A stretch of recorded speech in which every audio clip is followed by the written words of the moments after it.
अच्छा, नॉर्मली लोग ये जानते हैं कि हैकर्स 3 तरह के होते हैं। ब्लैक हैट हैकर बुरा होता है, लोगों को नुकसान पहुंचाता है। व्हाइट हैट हैकर लोगों की मदद करता है और ब्लैक हैट हैकर से लोगों को बचाता है। ये बात हम जानते हैं। एक ग्रे हैट हैकर होता है जो व्हाइट और ब्लैक का मिक्स होता है, जो दोनों, आप जैसे नाम सजेस्ट करता है, वो बुरा भी होता है और उसका कोई ऐसे मैलिशियस इंटेंट भी नहीं होता, वो मजे के लिए हैक वगैरह करता है। तो 3 तरह के हैकर सब जानते हैं। मैं आपको बता दूं, इस दुनिया में 10 तरह के हैकर होते हैं और उसके बारे में आपको ज्यादातर लोग नहीं बताएंगे। चलिए मैं आपको बताता हूं कि और कितने तरीके के हैकर्स होते हैं। एक होता है स्क्रिप्ट किडी। ये वो हैकर्स होते हैं जिनको नॉलेज बहुत कम होती है और दूसरों के बनाए गए हैक्स को इस्तेमाल करते हैं, उनकी स्क्रिप्ट्स को इस्तेमाल करते हैं। ये स्क्रिप्ट किडीज कहलाते हैं। इनका इंटेंशन बुरा ही होता है लेकिन इनके पास नॉलेज नहीं होती। स्क्रिप्ट किडी जैसा कि नाम बोलता है, स्क्रिप्ट इस्तेमाल करने वाला बच्चा, तो ये इसके पास खुद की नॉलेज नहीं है, ये दूसरों की नॉलेज का इस्तेमाल करता है जो भी इसको करना है उसके लिए। ये स्क्रिप्ट किडी कहलाता है। अगली चीज है green hat hacker. Green hat hacker वो होता है जो ये हैक वगैरह करता है सीखने के लिए, मतलब वो उस जर्नी में होता है एक फुल फ्लेज्ड हैकर बनने में।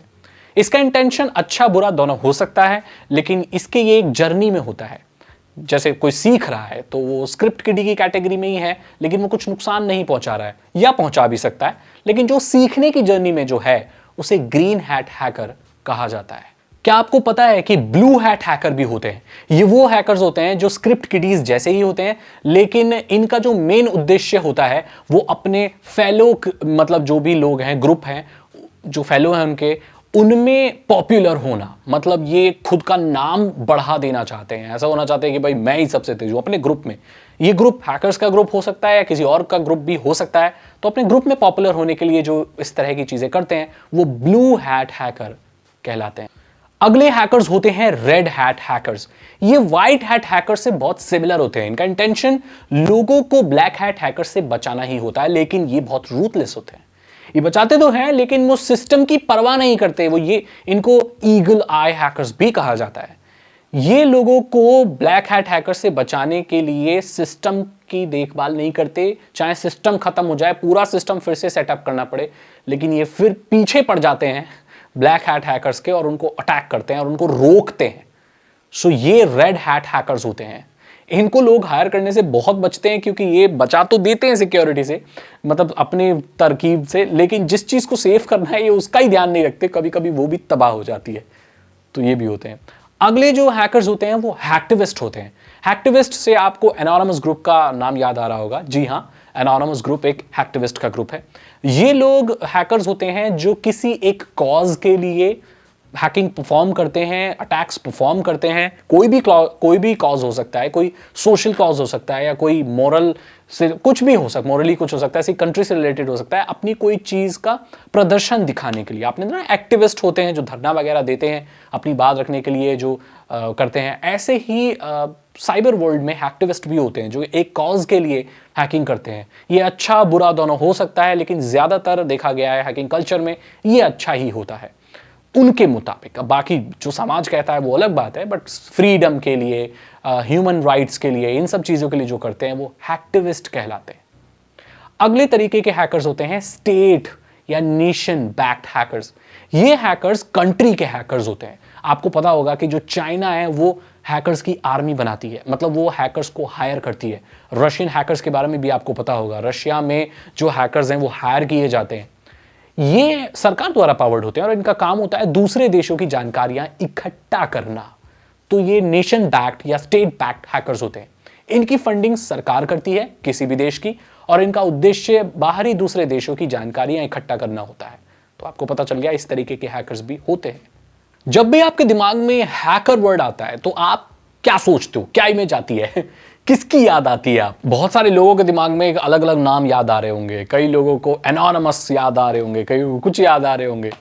तो दोस्तों आज मैं कुछ ऐसी मिथ है जो क्लियर करने वाला हूं हैकर्स के बारे में और हैकिंग के बारे में। जो लोग गलत सोचते हैं उसको मैं आज सही कर दूं। सबसे पहली मिथ है कि जितने भी जो हैकर्स होते हैं वो सब एनोनिमस को जानते हैं, या जितने भी लोग इस मास्क को लेकर घूमते हैं वो सभी हैकर्स होते हैं। ऐसा जरूरी नहीं है कि कोई इंसान अगर हैकर है, अच्छा बुरा वो बात की बात, वो एनोनिमस को जानता ही हो। एनोनिमस एक हैक्टिविस्ट का ग्रुप है और ऐसा जरूरी नहीं है कि कोई भी जो हैकर हो वो उनको जानता ही हो, और ऐसा भी जरूरी नहीं है कि अगर कोई किसी इस मास्क को लेकर घूम रहा है तो वो हैकर ही है। इस मास्क का इस्तेमाल बहुत सारे डांसेस में, एक्ट में, मूवीज में, वी फॉर वेंडेटा करके एक मूवी है उसमें इस्तेमाल हुआ है। बहुत सारे लोग जो कोरियोग्राफर्स हैं वो अपने स्टूडेंट्स को ये देते हैं। कुछ लोग इसकी आइडियोलॉजी को सपोर्ट करते हैं, फ्रीडम ऑफ स्पीच को सपोर्ट करते हैं, वो इस्तेमाल करते हैं। कुछ लोग शो के लिए इस्तेमाल करते हैं। तो ऐसा जरूरी नहीं है कि अगर किसी के पास ये मास्क है तो वो एनोनिमस का मेंबर है, या अगर कोई हैकर है तो वो एनोनिमस को जानता ही होगा। ये सबसे बड़ी मिसकंसेप्शन है जो मैंने आज क्लियर कर दिया। दूसरी चीज कि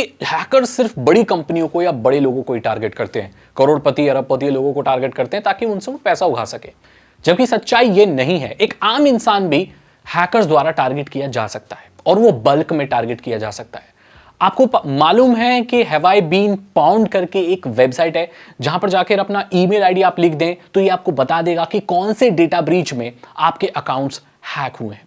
आप मानो या ना मानो, हर घर में 2 से 3 या 4 या ज्यादा लोग भी होंगे जो किसी ना किसी डेटा ब्रीच में कभी ना कभी जिनका डेटा कॉम्प्रोमाइज हुआ होगा। आप सोच भी नहीं सकते दुनिया में इतनी हैकिंग हो रही है, और जाने अनजाने में शायद आपके कितने अकाउंट्स हैं जो अभी हैक हो चुके हैं जिसकी जानकारी आपको नहीं है। क्या आपको पता है डब स्मैश, डोमिनोज, पेटीएम और ऐसे बहुत सारी सर्विसेज हैं जो बहुत सारे डेटा ब्रीचेस में डेटा लीक कर चुकी हैं ऑलरेडी यूजर्स का। तो इस वेबसाइट पर जाकर आप चेक कर सकते हो। जो नॉर्मल इंसान होते हैं ना, उनके डेटा भी हैक हो जाते हैं, और वो हैक होने के बाद डार्क वेब या डार्क जगहों पर ये लोग लिस्ट पे लगा देते हैं। तो सभी को साइबर सिक्योरिटी का ध्यान रखना चाहिए। हैकर्स सिर्फ बड़े लोगों को ही नहीं, छोटे लोगों को भी टारगेट कर सकते हैं। तो आपको सेफ रहना आना चाहिए, अपडेटेड रहना आना चाहिए। कोई फालतू का लिंक आपको क्लिक नहीं करना चाहिए, वो सब नहीं करना चाहिए। और इसी चीज से अगली मिथ का जन्म होता है कि हैकर्स तो भैया तभी नुकसान पहुंचा सकते हैं जब आप उनकी भेजी हुई चीज कोई खोल लोगे या उनसे बात करोगे, है ना, या ऐसे कुछ करोगे। तो ऐसा जबकि नहीं है। मैं आपको बता दूं, अगर आपको कोई चीज मैलिशियस भेज रहा है या कोई ऐसा टारगेट करने की कोशिश कर रहा है तो आप उससे बच सकते हो। लेकिन कई बार ऐसा होता है कि ऐसे बहुत सारे सिस्टम होते हैं जो वल्नरेबल हो जाते हैं, जिसमें हमारा कोई कंट्रोल नहीं होता। आपको पता होगा फेसबुक का भी बहुत बार डेटा लीक हो चुका है, पेटीएम का भी लीक हो चुका है, डोमिनोज का लीक हो चुका है। तो ऐसी बहुत सारी कंपनियां हैं जिनके पासवर्ड और डिटेल्स लीक हो चुके हैं जिसमें हमारा कोई कंट्रोल नहीं है। तो यहां पर हमने कोई भी एक्शन नहीं लिया, फिर भी हम हैक हो गए। तो ये बात आप ध्यान रखना भैया कि कभी कभी ऐसा भी होता है कि हमारे कुछ किए बिना ही हमारा डेटा लीक हो जाता है या हमारी डिटेल्स कॉम्प्रोमाइज हो जाती है। सो साइबर सिक्योरिटी की नॉलेज इसीलिए मैं कहता हूं बहुत जरूरी है। तो ये भी एक मिथ है कि हैकर्स आपको तभी टारगेट कर सकते हैं जब आपको वो बात कर रहे हो या आपको कुछ भेज रहे हो, जबकि ये सच्चाई नहीं है। हैकर्स वल्नरेबिलिटी का फायदा उठा के भी आपको कॉम्प्रोमाइज कर सकते हैं। अब ये बात की बात है, अगर वो अच्छा हैकर होगा तो पैच करने में मदद करेगा, और बुरा हैकर आप जानते ही हैं वो आपको नुकसान पहुंचाता है। तो ये बात मैं क्लियर कर दूं। एक अगली मिथ और है कि जो हैकर्स होते हैं जो वो बहुत फास्ट होते हैं। मतलब आपने देखा होगा ऐसी हिंदी फिल्में भी हैं जिसमें एक हैकर आता है निकल के और फटाफट फटाफट बटन दबाता है और सारे सिस्टम को ठीक कर देता है या सारे सिस्टम को तबाह कर देता है और पूरी दुनिया का डेटा एक पेन ड्राइव में लेके भाग जाता है। 100 सेकंड्स के अंदर यह सिस्टम उन चोरों को ट्रैक कर सकता है और ये चोरी रोकी जा सकती है। और सारा काम जो हैकर का है ना, वो सारा स्पीड का है। जो फास्ट है वही मास्टर हैकर है। ये सच्चाई नहीं है। क्या आपको मालूम है कि जितनी भी बड़ी बड़ी कंपनियां कॉम्प्रोमाइज होती हैं वो उनको बहुत देर में पता चलता है। ऐसा भी हुआ है कि कोई हैकर एक कंपनी को, इतिहास में, न्यूज में, रियलिटी में ऐसा भी हुआ है कि हैकरों ने सालों साल अपने जो भी वो है फंदे अटका के रखे हुए हैं बहुत सारी कंपनियों में, और वो बहुत स्टेल्थ तरीके से वहां पर उस कंपनी पे कब्जा जमाए बैठे हैं और सारा डेटा हड़प रहे हैं। मतलब वो हैक करके किसी कंपनी को बैठे हुए हैं सालों साल और लोगों को खबर भी नहीं है। उनका सारा डेटा वो चूस रहे हैं, पीछे बैकडोर से निकाले जा रहे हैं, चीजें निकाले जा रहे हैं और कंपनियों को पता ही नहीं है। ये इसलिए होता है कि जब लोग साइबर सिक्योरिटी में ध्यान नहीं देते और वो ये सोचते हैं कि हमारी कंपनी या हमारा फोन या हमारा पर्सनल फोन या जो भी चीज है ये कौन हैक करेगा, और बहुत ऐसे हो जाते हैं, इत्मीनान से लेटे रहते हैं। तो ऐसा नहीं है कि जल्दबाजी का काम है। कई बार ये जो हैकर्स होते हैं वो सालों साल, महीनों महीनों भी बहुत कोशिश करते रहते हैं और फंदा लटका के रखते हैं या कोई भी ऐसा लिंक साथ कर रखते हैं जो कंटिन्यूअसली आपके डेटा को लेते रहते हैं या जो भी इंफॉर्मेशन इनके पास पहुंचती रहती है। तो ये काम स्पीड का नहीं है, ये इंटेलिजेंस का काम है। तो ये बात आप ध्यान रखें। ऐसा नहीं है कि जल्दबाजी में सब कुछ खत्म हो जाएगा, ऐसा भी हो सकता है। रैंसमवेयर अटैक्स हो जाते हैं, आपको मालूम है, आपके कंप्यूटर में ऐसी चीज़ें वो छोड़ के चले जाते हैं कि फिर वो लॉक हो जाता है, फिर आपसे पैसे मांगते हैं, जब तक आप उनको पैसे नहीं देते आपका कंप्यूटर अनलॉक नहीं होता, या इससे भी बुरी चीज़ें हो जाती हैं। सो ये मिथ है कि जो हैकर्स होते हैं वो फटाफट चीज़ करके भाग जाते हैं। कभी कभी ये अपने जाल का जंजाल भी बन जाते हैं और हमेशा अटके रहते हैं। आप जो भी एप्लीकेशन डालते हैं वो प्ले स्टोर से ही डालें। किसी के दोस्त से भेजे हुए लिंक पर कुछ पे ना करें, किसी को अपना पासवर्ड शेयर ना करें, किसी को अपना फोन ना दें, एंटीवायरस का इस्तेमाल करें और ये सारी चीजें, 2 फैक्टर ऑथेंटिकेशन का इस्तेमाल करें। अगर आप ये सारी चीजें करते हैं और अपने सिस्टम को अपडेटेड रखते हैं तो 98 से 99% आप हैक होने से बच सकते हैं।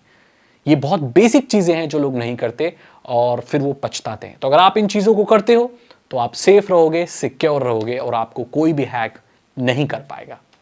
ठीक है। और जो 2% मैंने छोड़ा है वो भी मैं बता दूं, वो इसलिए क्योंकि कई बार हमारा कंट्रोल नहीं होता। सिक्योरिटी फेसबुक की हमारे हाथ में नहीं है, सिक्योरिटी गूगल की हमारे हाथ में नहीं है, पेटीएम की सिक्योरिटी हमारे हाथ में नहीं है। अगर उनका खुद का सिस्टम कॉम्प्रोमाइज हो जाए तो इसमें हम कुछ नहीं कर सकते, इसलिए मैंने वो 2% चीज छोड़ी है। बाकी 98% आपके हाथ में, आप कंट्रोल कर सकते हैं, अपने आप को सेफ रख सकते हैं। अगर आपको वीडियो अच्छी लगी तो इसे लाइक करें, अपने दोस्तों के साथ शेयर करें। साइबर सिक्योरिटी और इथिकल हैकिंग में इंटरेस्ट है तो डिस्क्रिप्शन चेक करें। 299 रुपीज के 3 इथिकल हैकिंग कोर्सेज हैं जो आसान भाषा में आपको इथिकल हैकिंग सिखा देंगे। मैं मिलता हूं आपसे अगली वीडियो में। Thank you so much and good bye.